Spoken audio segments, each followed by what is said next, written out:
You don't need Right? your mind to understand. There's a knower that knows that you had deep sleep. If the mind would have been present there, the mind would even tell you that, oh, I had 4 hours of deep sleep, 2 hours of dreaming, and waking in the middle, going to the bathroom, doing other things. No, but you don't know that. When you wake up, you don't know that. You don't know how many hours you spent in the deep sleep state. You don't need the mind to tell you that you had the rest. For example, if you were an animal, you would still feel rested. Yeah. Do you understand sensation? When I say sensation is in the body? Yes. So you experience it in the body. You feel things in the body. In fact, even strong emotions in the mind have a connection to the body. If you have anger, you can feel it in the body. If you're rested, you can feel it in the body. You don't need the mind to tell you that. Tell me that. I get that. That I feel so rested. I get that. But I want to know, I want to experience the deep sleep state. Correct. How do I experience that? You cannot experience it. Because of the limitation of the mind and the intellect, we cannot experience it. It is not possible. That is the time when the mind and the intellect and the ego and the memory shut off. They are so tired. It's said that science says that we have about 16,000 thoughts in one day, in our waking day. Okay, suppose you woke up at 7 a.m. and you slept at 10 p.m. in the night. From 7 a.m. to 10 p.m., you've had 16,000 thoughts. The mind is exhausted. It needs a shutdown time, just like your computer needs a shutdown time. So it's a shutdown of the mind. It needs to shut down. That's what happens in the deep sleep state. It's a complete shutdown. You're saying, I want to experience shutdown. It's like computer saying, I want to experience shutdown. It's not possible. It is the limitation of that computer. It cannot experience the shutdown. It will never know how long I had shut down the computer and when did I start it again. Similarly, our mind and intellect are nothing but computer programs. Yes? And these computer programs know only to their particular limitation. Beyond that limitation, it is not possible. You can only experience the effects of the knower. You can never really see the knower. So is that why that reflection thingy comes? Because yes, I had a question on that also. Yes. Because when I close my eyes and meditate, like you were talking about the subject-object meditation, I got to that level where I could experience that silence for a few minutes also, and it was phenomenal. But again, for me to know that I am there, that I am alive, my mind has to tell me, like how it comes out and tells me, yes, I felt that. So, so mind can only taste it. The mind cannot express it in words. That's why so many scriptures still fall short of explaining the Brahman. They just cannot explain. Beyond a point, it is inexpressible. Why? Because beyond a point, it is not possible for the mind to understand it, to grasp it, to see it. Yeah? We have a limitation. I'll explain this to you scientifically. Bats, with the echo of the sound, they can figure out a 3-dimensional world. This is called echolocation. They use echolocation to figure out the 3-dimensional world, and they can fly so fast and yet not hit into a wall. Yeah?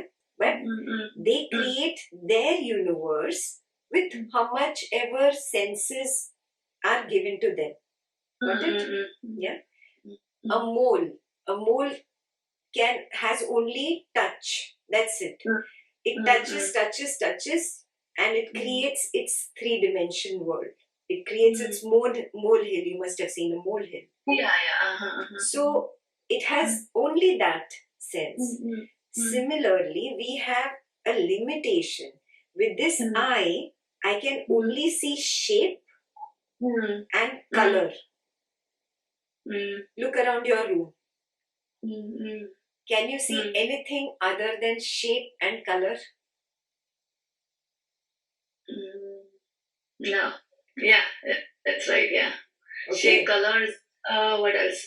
Dimension. Like that is shape actually. Yeah. Yeah. So it is shape. You can only see shape and color. There is no third ability given to the eye. Similarly, through the ear, we have only one ability: sound. So this is received by the brain, the shape, the color, and the sound. And this goes to the brain. The mind processes this information and tells you it is Ekta speaking to you on that computer screen. You know from the sound, you know from the shape, and you know from the color. Do you get it? So we work only in the limitation that we have been gifted with. And we cannot, how much ever we try, we cannot go beyond this. A bat will never be able to see Ekta's wearing red color. Not possible. Yes? A mole will never be able to hear Ekta. Is this clear? So similarly, our mind, our intellect has a particular limitation, and it can work only in that limitation. So we cannot go outside this limitation and see when this mind is shut down. Deep sleep state is the shutdown state of this mind. In that state, these shapes, forms, colors, sound, taste, touch, everything is shut down. Everything. And obviously the thought of it is also shut down. There is no seventh ability I have. I have only these. Yes? So it is not possible for me to know the state. But I get a glimpse of that silence, because the knower is not only there in the deep sleep state, it is also there in the dreaming state and also in the waking state. So you can sense the knower, but you cannot see the knower. Be very clear. Yeah. Otherwise we would have turned inside and seen, but we can't see. We can just experience the consciousness. We can experience we are alive. Yes. When a body dies, there's a dead body, there is no life in it. Yes, so I look at that and I look at myself and I know, yes, this is conscious. If I poke a pin, I will feel it. So this is conscious. But if I poke a pin in that corpse, it will not feel it. So it is not conscious. So I know that an attribute has been given to the body. It does not belong to the body. Okay. Yes, it's borrowed. Means it's temporary. It was there for some time here, and then suddenly it's gone when whatever the age is over, the person dies. So it's a temporary borrowed attribute of consciousness or life or light, whatever you want to call it. Yes, that is reflected consciousness. Advaita says, but come to your highest potential. You can sense it. You can feel the effects of the knower. You can just rest there. Be the knower knowingly. It's not that we were never the knower before this. However old you are, 30, 40 years. So many years of your life, the knower was there. Yes, but ignored knower. Now, I am aware of this knower. Yes, knowingly being the knower helps me at least experience the effects of the pure consciousness. It's like sun's light is shining. I don't experience the sun directly. I experience the sun's rays on me. Okay? Just like that, I am experiencing the reflected consciousness. That reflected consciousness itself is this conscious feeling. Oh, okay. That which is giving you this feeling of being alive. Okay.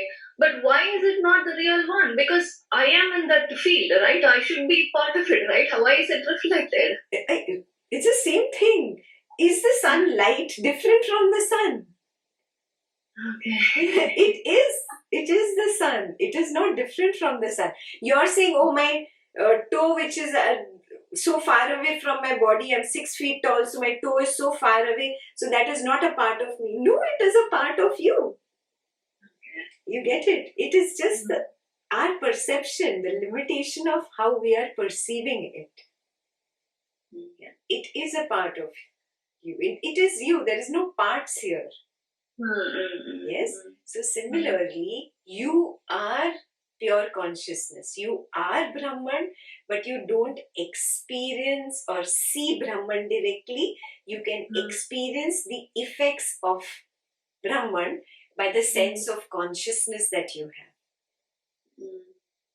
Yes?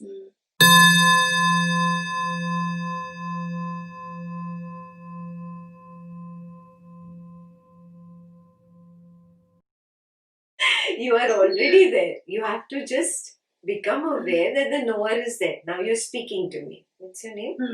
Amudha. Now Amudha is speaking to me. Are you aware there is a knower observing Amudha nod her head and say yes in the mind?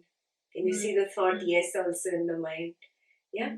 So you know the knower. So you are there. You are not different from Ramana Maharshi.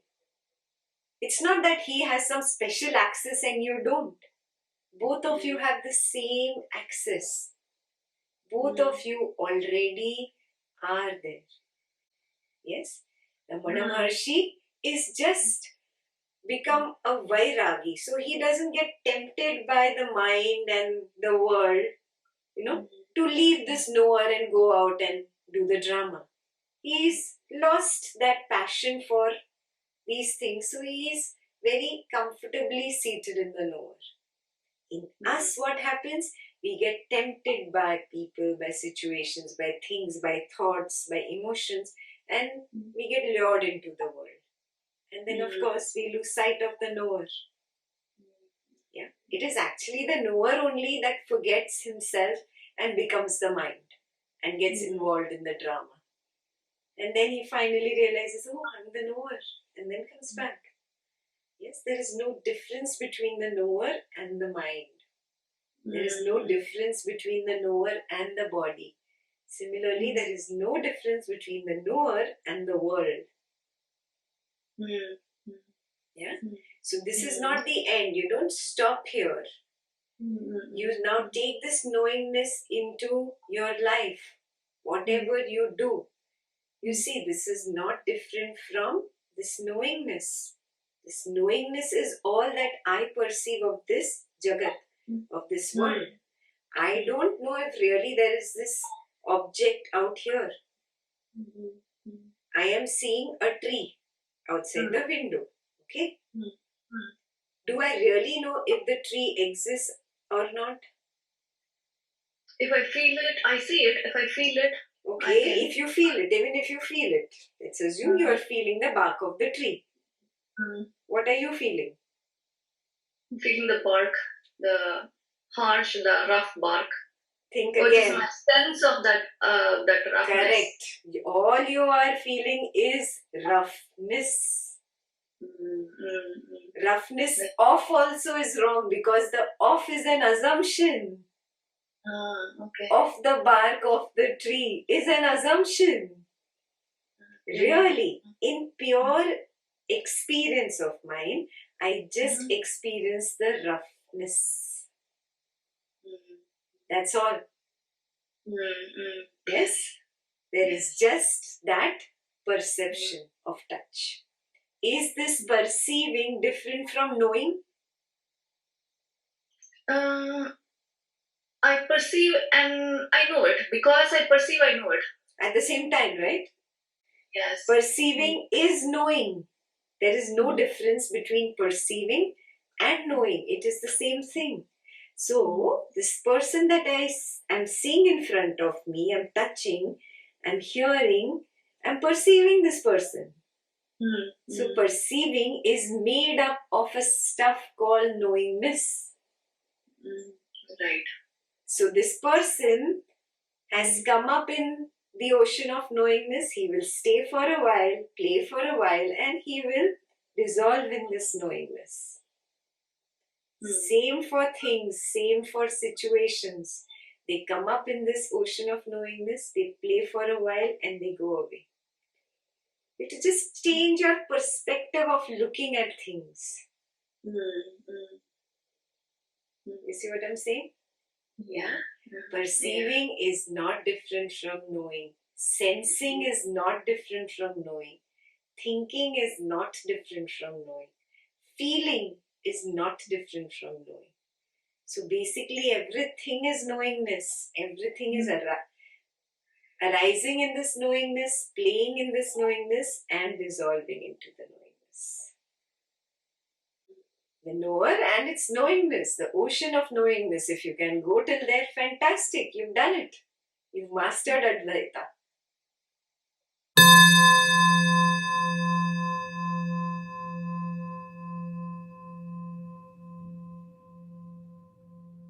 Taking the knowingness into your life, into family, with friends and everywhere. Okay. If you stay here, yes, I am the knower of this person. There is still Dvaitam, there is still duality. Okay. Yeah. This has to become very clear that we started with Dvaitam because this is all my mind and intellect knows. If you are a first grader, I cannot give you a 10th grade math problem. No, I have to give you a first grade problem and bring you all the way slowly to the 10th grade. So that's what Advaita does. It comes down to our level. It starts with subject-object, with Dvaitam, because that is what we understand. It brings us to the witness, yes? And it says it's still not over. Now this witnessing, that is knowing, you see in everything. When you are everywhere, you see just the ocean of knowingness. There is no more objects left. There is no more Dvaitam. Yeah? You have now reached Advaitam, non-duality. Does it dawn or I just know it?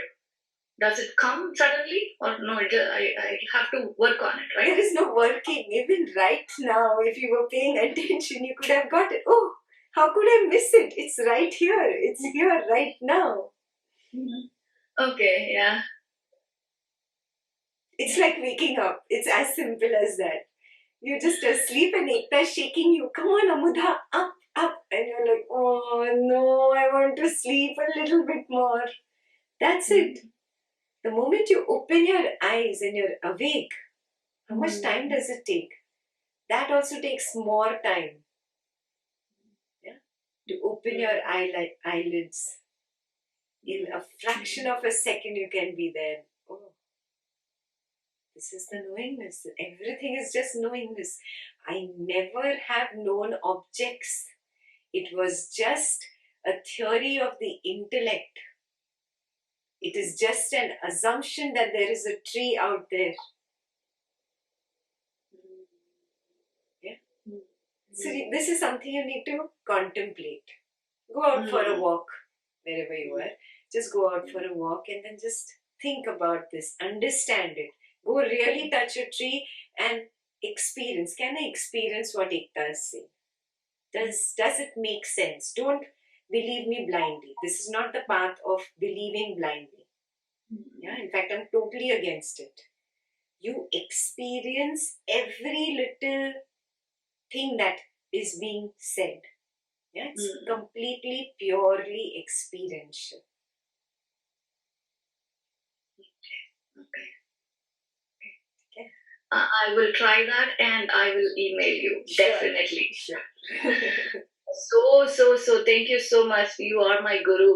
My first guru was Sri Ramana Maharishi.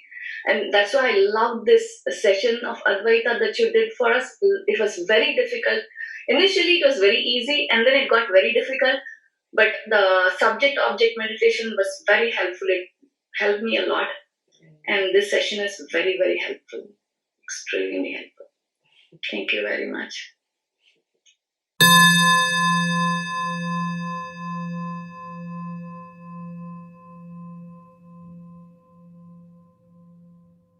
On the path of Advaita, they haven't suggested any purification processes for getting rid of Raga and Dvesha. It is left up to you to figure that out and purify yourself. But if you are looking specifically for purifying yourself, then Buddha's path is probably what will work for you, because it directly starts with this vow, this vow, this vow. And we follow it so strictly in the Buddha retreat that months ahead of time that you would have to take those vows. You would have to follow certain things. Then only would you qualify for a retreat. So those are only invite only retreats. And those are the processes that help you purify. Yeah. So if you're looking for specifically purification processes, those are underlined very well on the Buddha's path. Yeah, not just by verbally saying, okay, from today onwards, I'm not going to be negative. No, you will end up being negative. So your intellect needs a little more reasoning and a technique to support it, what to do when that negative emotion or negative sensations arise. So only Buddha's path has the specific purification techniques that you're talking about, that you are looking for. But on Ramana's path and on the Advaita path, you figure it out yourself. It's like that. The purification is a continuous process. You have to keep working on yourself. That's why lots of people do get lost. They don't know how to purify themselves. Yeah, so it's up to you really. What works for you, what you can taste this, taste that, and then you decide what works for you. Yeah, but specifically for remaining in awareness, you will have to work on your ragas and dveshas. There is no shortcut out of it. Because you yourself are saying that you've experienced that you lose that awareness. Why do you lose it? Because of your own negativity. Now, it is not very intelligent to beat yourself up and say, oh, I am bad, see, because of me this happened. Yeah? Buddha teaches compassion. So that is the first thing, the first requirement, being compassionate with your own self, not beating yourself up for whatever negativities happen, and then moving ahead and using the purification, whatever vows and techniques, purifying yourself and getting there. All the paths lead to the same thing. Yeah? It's up to you what works for you and what you want to do.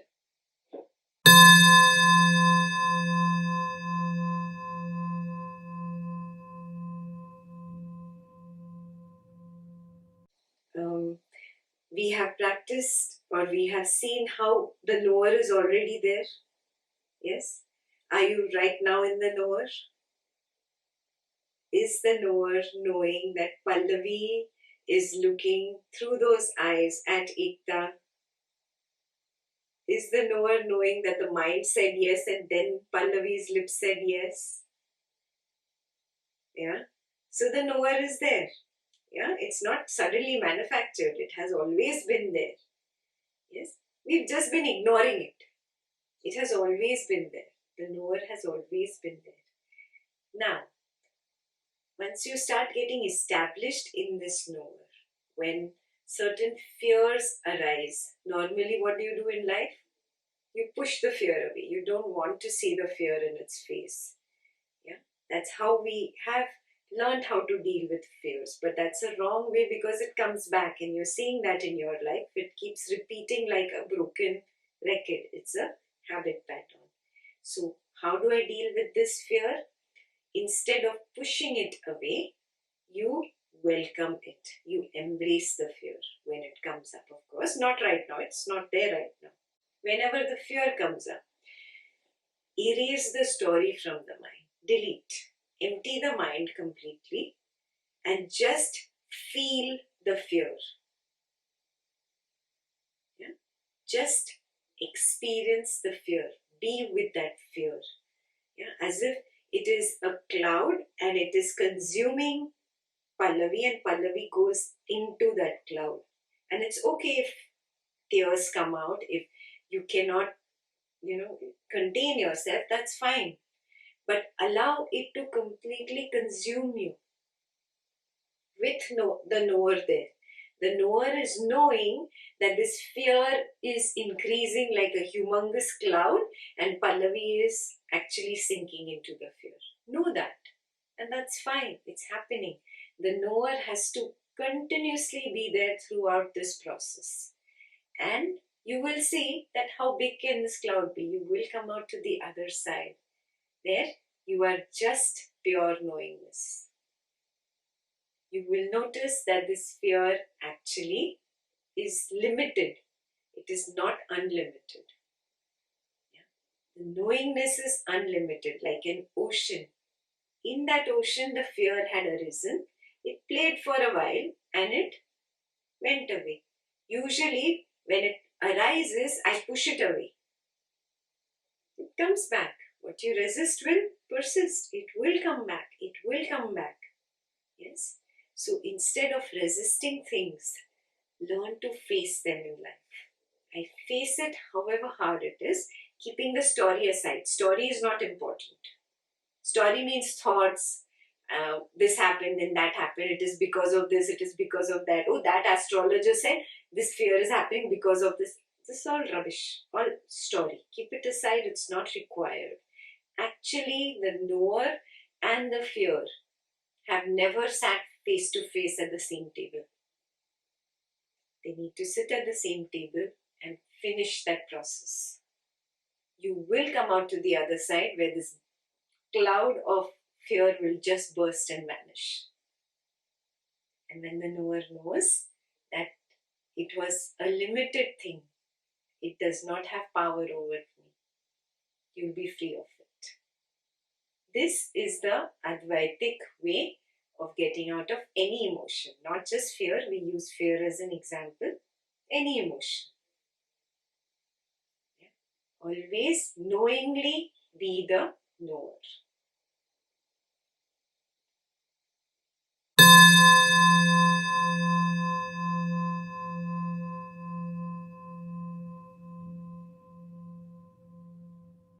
When I am in conflict with somebody else, who is in conflict?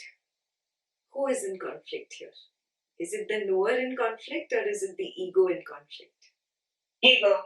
So this ego does not like that ego. Till the time I forget the knower and I get one with the ego, I'm always going to be in conflict with that ego. The moment I recognize, no, I'm not this ego, I always just assume this thing. And I go ahead and I create drama. I am the knower of this ego. I am the one who knows that this ego is not liking that. The moment you come to this knowing this, immediately you see that person has also forgotten. Yeah? Maybe that person has never done Advaita, so he's never going to know. Yeah? But I can see as the knowingness that he is also knowingness. Yes? Now knowingness, same field, no, it cannot be. They cannot be two infinite knowingnesses. It's one infinite knowingness. It's silly. It's so petty. It's so stupid. Like children fighting, when they play with their vessels. It's that silly. Do you ever pretend tea and give to your mom anymore? But you did that as a little girl, right? Yeah, it's the same thing. The moment you graduate to this thing and realize, oh, that's funny, that's knowingness, this is knowingness. It was a pretend fight. It didn't make sense. and then you will never be able to get into this pretend fight.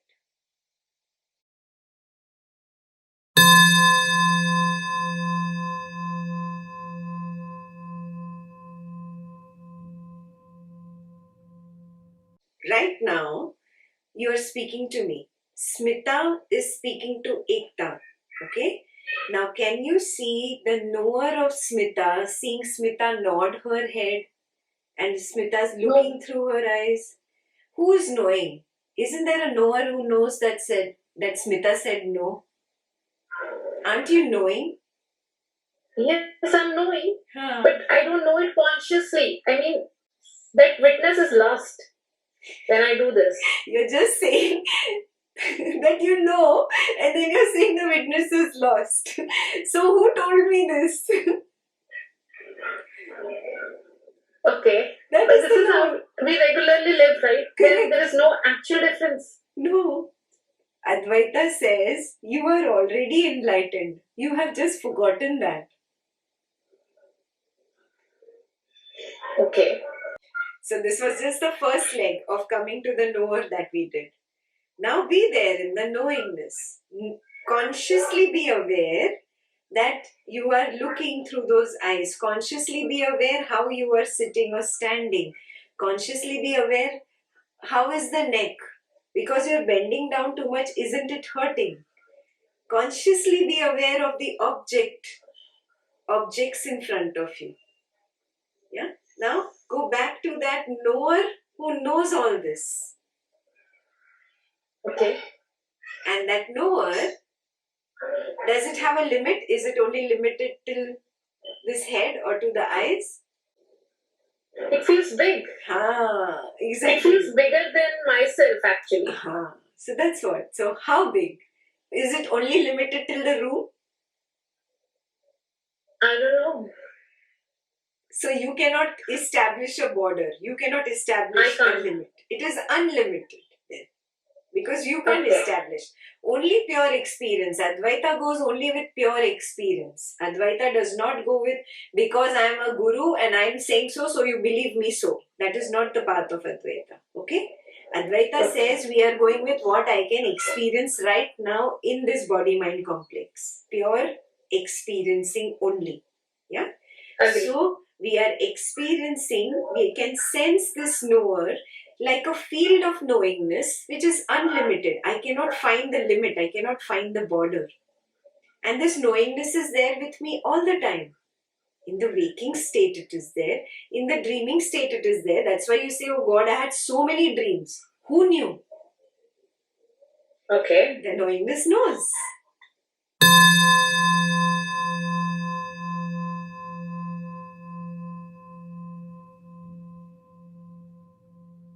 When I was thinking, at that moment when I'm thinking, I don't know that I'm thinking. I'm just thinking.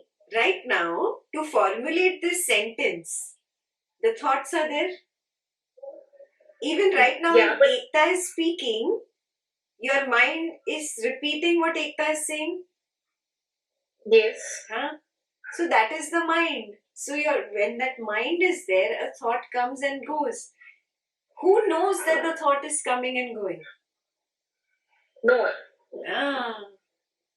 It is what we are already. It is not some mystical, magical, mythical thing which some big light is going to happen. Nothing like that is going to happen. What I want to do is I want to experience it more and more. For that, you have to make an effort. With family, with friends, you have to be in the knower. Is the knower knowing that I am looking at this person, I am listening to this person, the knower is there. I am going to open my mouth to speak right now, so I'm formulating a thought. The knower knows the thought. Now see, I'm speaking. Is the knower still there? Like that, you have to keep experimenting. Understood? So I was doing this all the week, and what happens is I get lost and then I come back. Yeah, that's okay. That is right. Yeah, that's okay. That's because it's a habit pattern. Na? So many years habit pattern. Now you're saying in one night I have to get over. No. I just want to be sure that what I'm doing is right. Correct. It is absolutely. If I keep doing this is enough, right? Yes. Okay. Now, if you keep doing this, this is enough, but you have to remember to do the third leg. Knowing the knower is great, but there is still duality. I'm still seeing the world as objects. Yes? So I have to do the third leg. The third leg is where the knower sees this person who's talking, walking in front of me and sees, do I really see a person? Sensation. Yeah, for me it is either sensation or perception of sight. You understand perception, right? Yeah? Eyes. I see him. So, I see for him. example. Yes. So that is just perception of sight. Yes, there's perception of, if he speaks, perception of sound. Is perceiving different than knowing? No. It's happening at the same time. There is no separation. Yes. So perceiving is made up of a stuff called knowing or knowingness. Okay. It is not different. Okay. Yeah. So I am constantly just knowing my perception, my sensation, my thought and my feeling. I never really know if there is a person out there. I never really know if there is an object out there. Are you getting it? So this is very intimidating. Yes. But I agree this is true. But this is actually... Because Advaita says pure experience. I am not going to go on belief and I'm not going to go on hypothesis.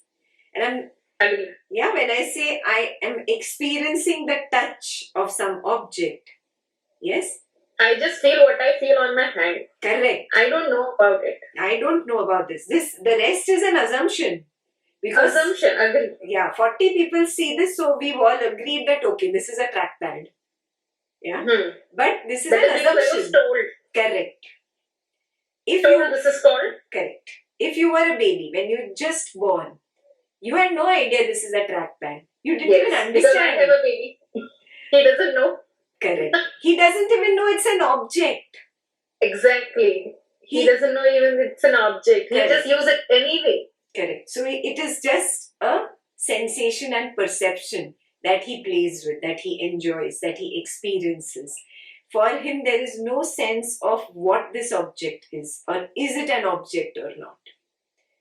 He's just enjoying perception and sensation. Correct. That is pure Advaita. Nothing else but pure experience. What I really experience in this body-mind complex.